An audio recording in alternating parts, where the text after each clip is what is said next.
इस दुनिया में एक ऐसा काला सच हमारी आंखों के सामने मौजूद है, लेकिन जिसे समझना किसी आम आदमी के बस की बात नहीं। हम बात कर रहे हैं उन लोगों की जिनकी शक्तियां मॉडर्न साइंस की हर हद को पार कर देती हैं। जहां विज्ञान दम तोड़ देती है, वहां से इन रहस्यमयी लोगों की दुनिया शुरू होती है जिन्हें दुनिया तांत्रिक कहती है। आज मैं आपको पश्चिम बंगाल की उस खौफनाक धरा पर ले चलूंगा जिसे तंत्र शक्तियों का पावर हाउस कहा जाता है, तारापीठ। ये धरा है माँ तारा की, जो सृष्टि के विनाश और सृजन की स्वामिनी है। इसी महाश्मशान में एक ऐसा तांत्रिक रहता था जिसे लोग बामा खेपा कहते थे। लोग उन्हें पागल समझते थे क्योंकि वो चिताओं के बीच सोते और कुत्तों के साथ खाना खाते थे। लेकिन वो पागल नहीं, माँ तारा के वो लाडले बेटे थे जो माँ से वैसे ही जिद करते थे जैसे कोई छोटा बच्चा। एक दिन जब एक अमीर व्यापारी का मासूम बेटा मंदिर के पास कुएं में गिरकर मौत की आगोश में चला गया, तो पूरा परिवार उसे बामा खेपा के चरणों में ले आया।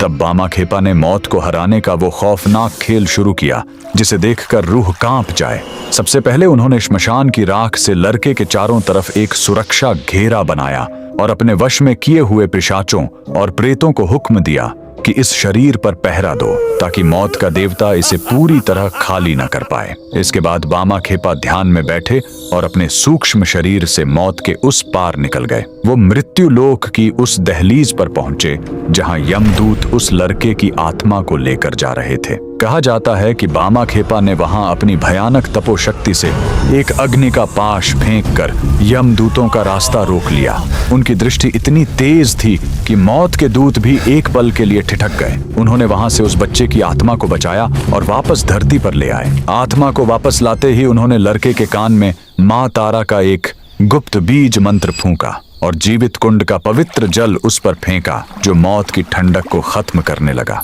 आखिर में बामा खेपा ने माँ तारा से जिद करते हुए कहा, माँ, अगर मैं तेरा सच्चा बेटा हूँ तो यमराज की हिम्मत कैसे हुई इस बच्चे को लेने की? उसे अभी जिंदा करो। माँ ने जब अपने बेटे का ये अटल विश्वास और हठ देखा तो नियति का नियम ही बदल गया। वो मुर्दा शरीर थर थर कांपा और लड़के ने आंखें खोल दी। जब लोगों ने उस मरे हुए बच्चे को हंसते हुए देखा तो ये खबर आग की तरह पूरे बंगाल में फैल गई।